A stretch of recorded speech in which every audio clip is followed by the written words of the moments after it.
बहुत समय पहले की बात है। एक रियासत के राजा के मन में यह विचार आया कि अच्छे प्रशासन के लिए क्या किया जाए। उसने सोचा कि कितना अच्छा होता यदि यह पता चल जाता कि किस कार्य को पहले करना चाहिए तथा उस कार्य को करने के लिए कौन सी शुभ घड़ी होती है और किस विद्वान की सलाह पर कार्य सफल होता है। ऐसा विचार आते ही उसने राज्य में मुनादी करवा दी कि जो कोई भी उसे सही समय पर सही कार्य करने के लिए सही व्यक्ति के बारे में सही सुझाव देगा उसे पुरस्कृत व सम्मानित किया जाएगा। कई विद्वानों ने राजा के दरबार में आकर अलग अलग सुझाव रखे। कोई कहता कि सही समय के लिए पहले से ही निर्धारित कार्यक्रमानुसार कार्य करना उचित होगा। ऐसी कार्यक्रम द्वारा ही कार्य सुनियोजित समय पर पूर्ण करना संभव होगा। कोई और कहता कि कार्यक्रम बनाने से समय को नियंत्रित नहीं किया जा सकता। समय को बेकार नहीं गंवाना चाहिए और जिस समय जो कार्य अधिक उचित लगे उसे ही पहले करना चाहिए। कुछ और कहने लगे, राजा कितना भी सतर्क और सक्षम हो फिर भी वह हर समय हर कार्य पर नजर नहीं रख सकता। इसीलिए उसे बुद्धिमान लोगों का एक दल बनाना चाहिए जो राजा को सही समय पर सही कार्य करने का सुझाव दे सके।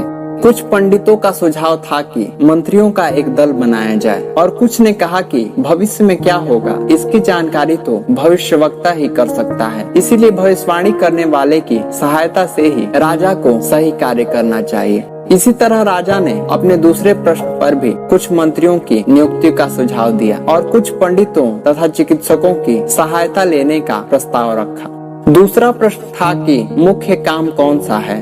इस प्रश्न पर भी किसी ने कहा कि विज्ञान मुख्य है तो किसी ने युद्ध और कुछ अन्य ने भक्ति को प्राथमिकता दी।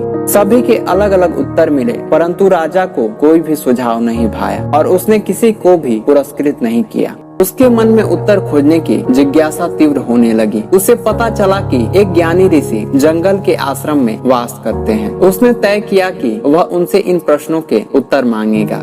उसे पता था कि यह ऋषि न किसी से मिलते हैं और न ही आश्रम छोड़कर बाहर कहीं निकलते हैं। इसीलिए उसने तय किया कि जंगल के उस आश्रम में वह साधारण व्यक्ति की तरह ही जाएगा। साधारण वेशभूषा में राजा जंगल की ओर निकल पड़ा। जैसे ही वह आश्रम के करीब पहुंचा, उसने अपने सैनिक दल को वहीं रुकने को कहा और वह अकेला ही आश्रम की ओर निकल पड़ा। आश्रम पहुंचकर उसने देखा कि एक वृद्ध आश्रम के आंगन में खुदाई कर रहा है। राजा ने उसे प्रणाम किया। उस वृद्ध ने प्रणाम का उत्तर दिया और अपने काम में लग गया। एक सुखी काया के इस श्रम को देखकर राजा ने सोचा कि वह खुदाई करते करते थक गए होंगे तो क्यों ना उनकी सहायता कर दी जाए। सहायता के लिए राजा को आगे बढ़ता देखकर भी वह वृद्ध अपने काम में जुटे रहे। राजा ने ऋषि से कहा, महात्मन आप थोड़ी देर आराम कर लें और वह खुदाई में जुट गया। खुदाई करते हुए राजा ने नम्रता पूर्वक बोला, हे ऋषिवर, मैं आपके पास 3 प्रश्नों का उत्तर मांगने आया हूँ। मैं कैसे जानूं कि सही कार्य की सफलता के लिए कैसे कार्य करता हूँ? लेकिन ऋषि ने उत्तर नहीं दिया। कुछ देर खुदाई करने के बाद राजा ने अपने प्रश्न को फिर दोहराया। ऋषि ने उत्तर देने की बजाय कहा कि लाओ तुम थक गए होगे, इसीलिए कुदाल मुझे दे दो और आराम करो। परंतु राजा ने अपना खुदाई का काम जारी रखा। शाम ढलने लगी। राजा अपने काम को जारी रखते हुए फिर कहा, आप ज्ञानी हैं, इसीलिए मैं अपने प्रश्नों का उत्तर जानने के लिए आपके पास आया हूँ। यदि आप उत्तर न देना चाहें तो मैं खाली हाथ ही लौट जाऊंगा। अचानक ऋषि ने कहा, वो देखो कोई दौड़ता हुआ इधर आ रहा है, चलो देखें कौन है। राजा ने उस ओर मुड़कर देखा तो एक व्यक्ति अपना पेट पकड़े आश्रम की ओर दौड़ा चला आ रहा था। उसके शरीर से खून बह रहा था। जब वह राजा के पास पहुंचा तो कराहते हुए गिर पड़ा और बेहोश हो गया। ऋषि और राजा मिलकर उसे आश्रम में ले गए तथा उसके जख्म का इलाज किया। फिर राजा ने उस व्यक्ति के चेहरे पर पानी के छींटे मारे और उसे 2 घूंट पानी पिलाया। अंधेरा छा गया था। एक तो लंबा सफर और फिर आश्रम में किया गया परिश्रम। अब राजा को नींद आ गई और वह भी आश्रम में ही सो गया। सुबह नींद खुली तो उसे कल का सारा घटनाक्रम याद आया। उसने आंखें खोलकर देखा तो वह घायल व्यक्ति उसकी ओर देख रहा था।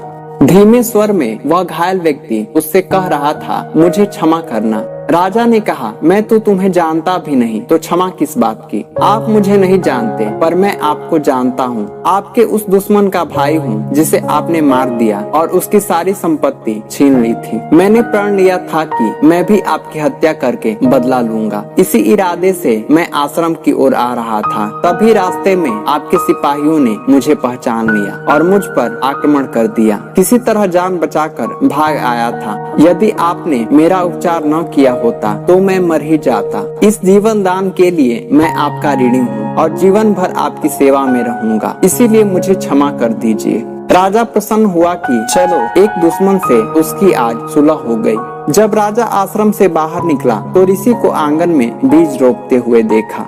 अंतिम बार अपने प्रश्नों का उत्तर जानने के लिए वह ऋषि के पास पहुंचा और उत्तर की प्रतीक्षा करने लगा। कुछ देर रुककर ऋषि ने कहा, तुम्हारे प्रश्नों का उत्तर तो मिल गया। राजा ने कहा, वो कैसे, क्या मतलब? तुमने देखा नहीं, यदि तुम मेरी थकी हालत पर रहम खाकर मेरी सहायता न करते और लौट जाते तो वह तुम पर आक्रमण करता। तब तुम्हें पछतावा होता कि रुक जाते तो इस आक्रमण से बच जाते।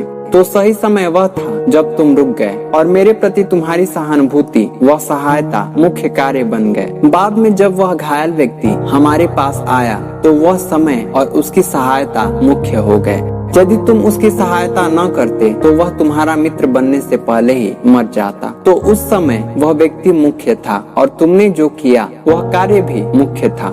समय वही मुख्य होता है जब तुम्हारे पास शक्ति है। मुख्य व्यक्ति वही होता है जो तुम्हारे साथ खड़ा है और मुख्य कार्य वही है जब तुम उसकी सहायता में जुटे हो, क्योंकि नियति ने उसे तुम्हारे पास उसी लिए भेजा है।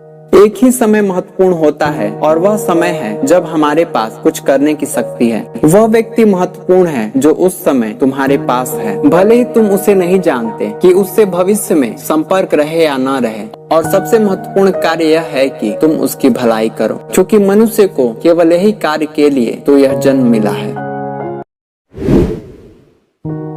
दोस्तों, जीवन में बहुत से लोग ऐसे होते हैं जो सोचते हैं कि किसी खास समय पर ही वे अपने कार्यों की शुरुआत करेंगे और इसी सोच की वजह से वे अपने कीमती समय को नष्ट कर देते हैं। इसी तरह लोग अपने कार्यों का चुनाव भी सही ढंग से नहीं कर पाते और असफल होकर रह जाते हैं। इसीलिए अपने समय को बिना ही व्यर्थ गवाए हुए निश्चित समय पर ही अपने हर एक कार्यों को पूरा करते रहें। उसके लिए किसी दिन, समय या अवधि का इंतजार न करें, बल्कि जो कार्य मुख्य लगे उसी को करते रहें। धन्यवाद।